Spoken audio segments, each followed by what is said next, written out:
This is the IELTS Listening Test.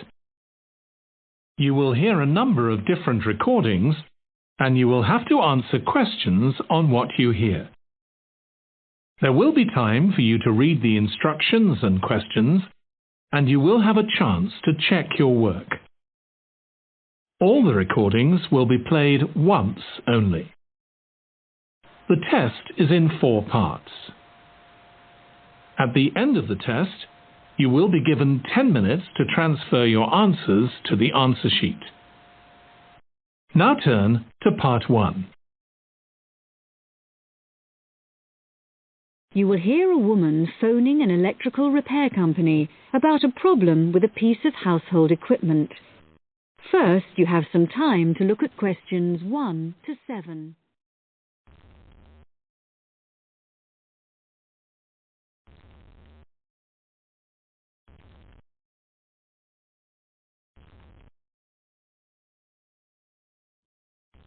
Now we shall begin. You should answer the questions as you listen, because you will not hear the recording a second time. Listen carefully and answer questions 1 to 7. Hello, Sinclair Electrical Services, Kevin speaking. Oh, good morning. I believe you do television repairs. That's right, we do. Well, my television's not working, but I don't have a car. Can you come round to see it? That shouldn't be a problem. Good. Can I just take a few details then?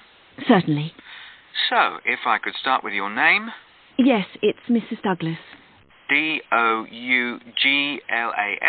It's double S at the end, actually. Okay, and the address? 135 Park Hill Avenue. In Somerton? That's right. And would you like my phone number? Yes, please. It's 765 482. 428? No, 82. Okay, right. So, what's the problem with the television? Low volume. Even when you turn it up to maximum, it doesn't seem to make much difference. I mean, it's quite an old TV, but it's always worked perfectly well up to now. And the picture's okay. I did wonder. We had a power cut a couple of days ago, and it's not been right since then. I don't know if that could have affected it. It certainly might have something to do with it. Anyway, I'll come over and have a look. Can you tell me the make and model number by any chance? The number will be on the back of the TV. Yes, it's Schneider. That's SCHNEIDER. And the model number's, let me see. Yes, it's SVV5002. Right. Is that a fairly recent model? Not really. I got it 7 years ago.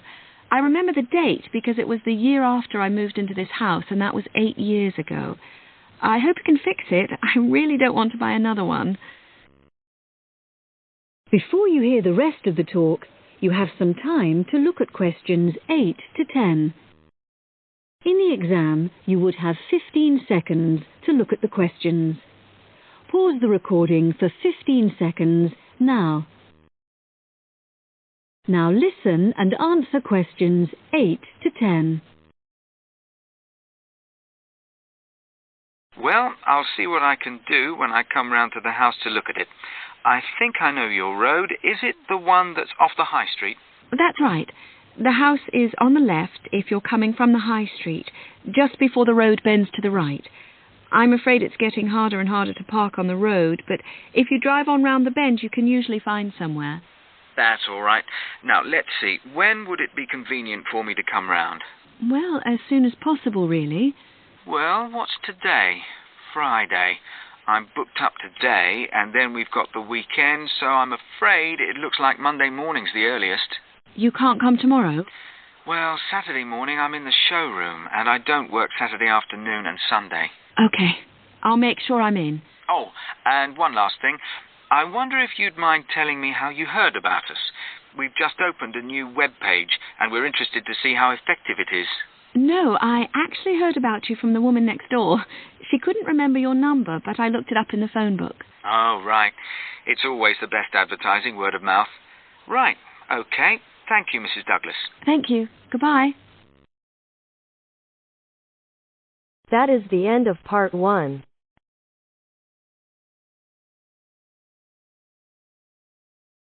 Now turn to part 2.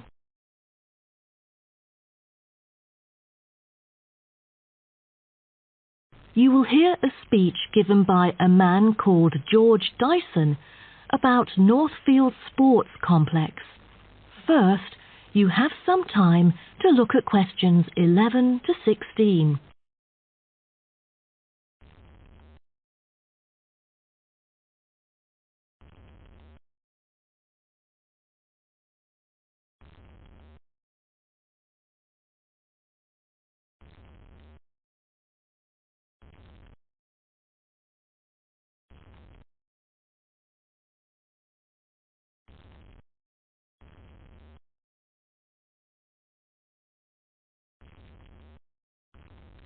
Now listen carefully and answer questions 11 to 16. On behalf of Northfield Sports Complex, I'd like to extend our warmest welcome to you all here this evening. I'm George Dyson, founder of Northfield Sports Complex. I am giving this speech today to celebrate a special occasion. We started the business exactly a decade ago, and today we have developed into a large firm with a sizable group of members. We've also been nominated the most valuable company by Greentown at the yearly Business Awards, which will be held next week. As experienced and qualified reporters, you are invited here to experience and witness this historical moment of Northfield Sports Complex together with us. Situated within the campus of Greentown University, Northfield Sports Complex is a modern, refreshing, and fully equipped facility for sports of all kinds. As part of its commitment to the local community, Northfield Sports Complex is available not only to school children, but also to local residents. It offers a wide range of facilities including a 25-metre swimming pool, paved walking and jogging paths, a well-equipped fitness gym, all-weather pitches, indoor courts for table tennis, tennis and other sports, as well as a renowned skating rink. Different age groups can all find the right sports to participate in. That's why local residents enjoy working out here. As a result, natives here are healthier than most of the people within our nation. The whole town is very proud of having nurtured 2 world champions who were once both trained right here in our skating rink. Thus, it has become the ideal venue to learn to skate and have fun. But what I take pride in most of all is the skating rink that has stirred the interest of boys and girls here in local schools to skate. Since opening, an increasing number of pupils have been paying regular visits to the skating rink. A new yoga classroom with trainers will be open next month for mothers with babies. They can bring their own yoga mat and work out together with their babies. This will be a great way for them to get healthy and meet other mums. There will also be a brand new gym open to the pensioners in the near future. Just this month, a new swimming pool is open to all fitness levels with special offers for those without a job. Our complex is open daily from 8 a.m. to 9 p.m. except on Thanksgiving and Christmas. We intend to extend our business in the coming year. A list of equipment will be put up for sale, ranging from exercising equipment like cardio machines to sports recovery and injury prevention facilities. Within our complex, we try our best to avoid injuries of any kind. We train knowledgeable staff to guide our clients through correct workout regimens. For those who want to further ensure workout safety, they are welcome to apply to be a member of our standing committee. They are responsible for revising the safety guidelines and supervising its enforcement. Before you hear the rest of the talk, you have some time to look at questions 17 to 20.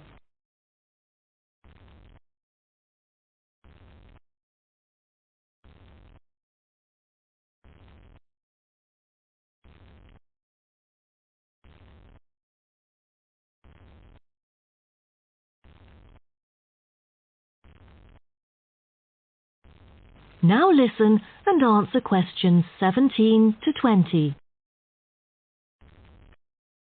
Now, I would like to introduce some of our most popular sports facilities here at Northfield Sports Complex.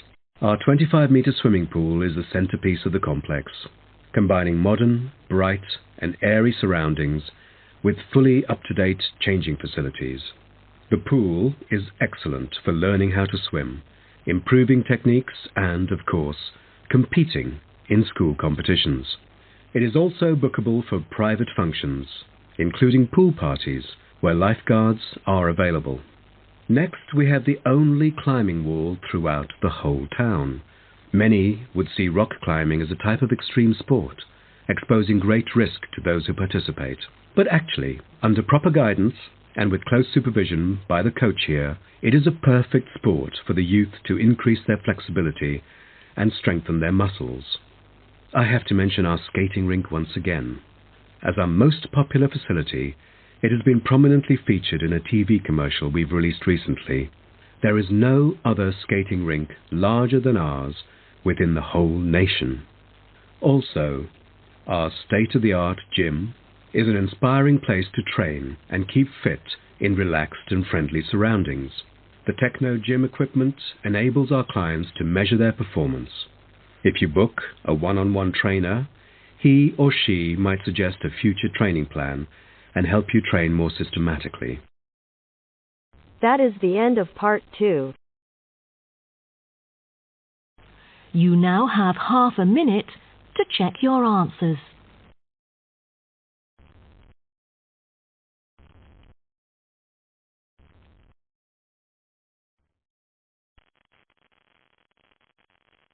Now turn to part 3.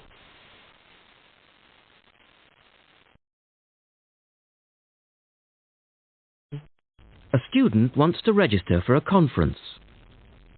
Listen to the conversation between the student and the woman and answer the questions. First, you have some time to look at questions 21 to 24.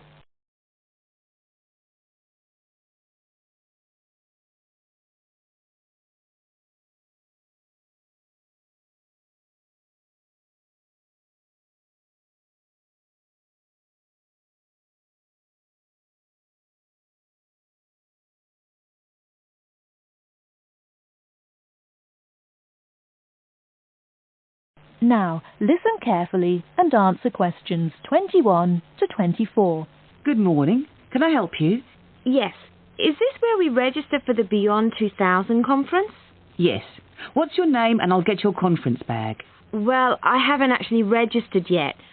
I was told I'd be able to register today, so I hope that's okay. I've just arrived in Melbourne. That should be fine if you're a student. I'll need to take your details though. So, can I have your full name? Yes, sure. It's Melanie Mitchell. Is that M-I-T-C-H-E-L-L? Yes, that's right. And that's Ms., not Miss. Okay, fair enough. And what's your address, Melanie? I live in student accommodation at Sydney University, so my address there is Room 66, Women's College, Newtown. Okay. And which faculty are you studying in? I'm in the Faculty of Education. I'm doing a Master's in Primary School Teaching. Right. And may I see your student card because I need to verify that you're a current student? Yes, sure. Here it is. My number is 994578ED. The woman asks the student some more questions about the conference. Before you hear the rest of the talk, you have some time to look at questions 25 to 30.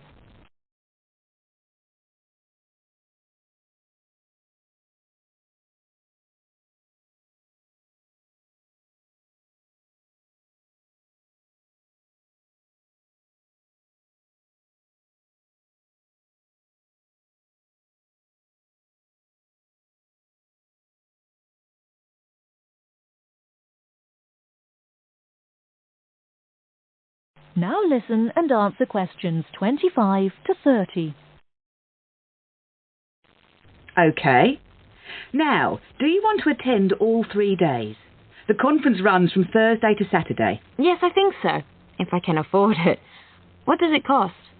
Well, you're eligible for a student discount, which makes it $15 for a day registration or $40 for the 3 days, though it is possible to register for half a day only. I'll register for all 3 days, please. Good. Now, will you be requiring accommodation while you're here in Melbourne? Yes, I suppose I will. What's available? Well, we have several levels of accommodation. You can share a room with another student for $25 a night. Or you can have your own room but share the bathroom. I believe it's just down the corridor. That's $45. Right. Or you can have a single room with your own bathroom. I don't mind sharing a room. On second thoughts, yes, I do. I'll have my own room, but I'll share the bathroom. Right. Now, the conference fee does not include meals, though you do get tea and coffee in the breaks. Shall I put you down for lunch? That's an extra $10 a day. And there's the conference dinner on Friday night, which is $25. Oh, and what about breakfast? Hang on a minute. It's all starting to sound rather expensive. I'll have the lunch, but not the dinner or breakfast, if that's okay. Perfectly okay. Now, a couple of other things. There are a number of special interest groups organised. They're known as SIGs, and you're asked to nominate your preference. They'll take place on the Friday afternoon and Saturday morning, but they're filling up quickly, which is why you need to nominate now. Right. What are the SIGs? Well, there are 6 altogether. Let's see. On Friday you have a choice between computers in education or teaching reading skills. Or a session on catering for the gifted child. Oh, they all sound interesting. But technology in the classroom is really my area of interest, rather than reading. So I'll go for that. I can probably read up on the gifted child topic myself. Right. And then the Saturday options are a session on cultural differences, or there's music in the primary curriculum, or you could go to the one on gender issues in the classroom. Wow! Can I go to them all? They all sound fascinating. Afraid not. Well, I'm really interested in how boys and girls behave differently, even when they are very young, so I'd better opt for the 3rd session, even though the cultural differences SIG is probably really interesting too. Right. And the music option would be interesting. And how would you like to pay? We accept most credit cards or bank cheques, but not personal cheques, I'm afraid. Been caught out too often before. And cash, of course. We never say no to cash. I'll have to put it on my card because I don't have enough cash on me right now. That's fine. Enjoy your time here with us in Melbourne. That is the end of part 3. You now have half a minute to check your answers.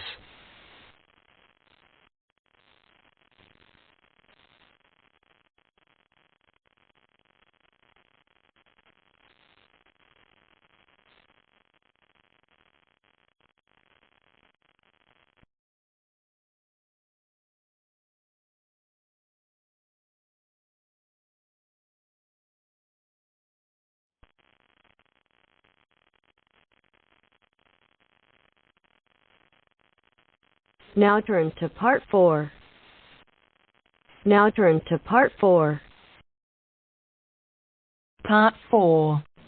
You'll hear a lecturer talking about the International English Language Teaching System, IELTS. First, you have some time to look at questions 31 to 40.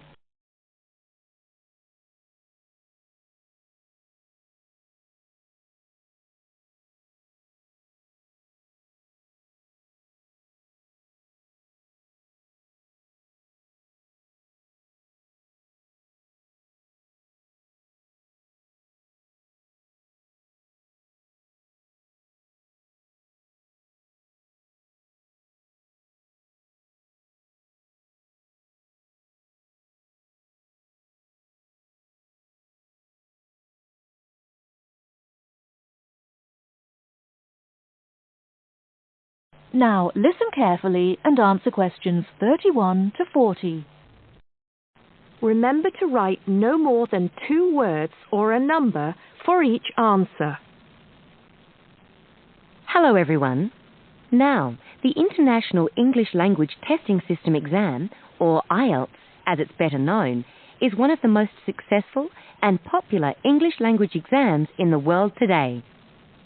What we're going to look at now is the history of IELTS and how it came to be so successful. The story starts back in the 1960s when the British Council created an exam called EPTB to test international applicants wanting to study at universities and colleges in the UK. EPTB, by the way, stood for English Proficiency Test Battery. Strange name, I know. This exam mainly used multiple choice questions and by the end of the 1970s was considered a little old-fashioned. So, in 1980, it was replaced by IELTS, the English Language Testing Service. This new exam was much more modern in approach. It was much more communicative, for example, and was intended to reflect how language was used in the real world, particularly in the academic context of universities and colleges. However, during the 1980s, the number of candidates taking the test was quite low. For example, only 4,000 people took the test in 1981. It's true that this had risen to 10,000 by 1985, but if you compare that to the number of candidates who take IELTS each year these days, more than 1 million, you can see why they considered it to be quite small. There were also some practical problems with the test. So, in 1987, it was decided to conduct a review, leading to a revised version of the exam. This was introduced in 1989 under its new name, IELTS. Over the next few years, the number of candidates increased rapidly. In 1995, there were over 43,000 candidates, and it was possible to take the test in any one of 210 test centres around the world. 1995 was also the year of the next revision to the exam, which simplified the reading module and also improved exam administration.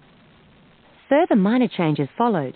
The speaking module was altered in 2001, and the criteria for marking the writing tasks were revised in 2005.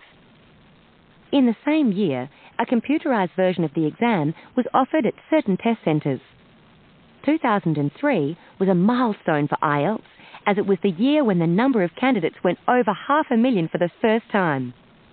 There's no doubt that today, with, as we said, a candidature more than double what it was back in 2003, IELTS is a major player in the highly competitive industry of English language examinations. That is the end of Part 4.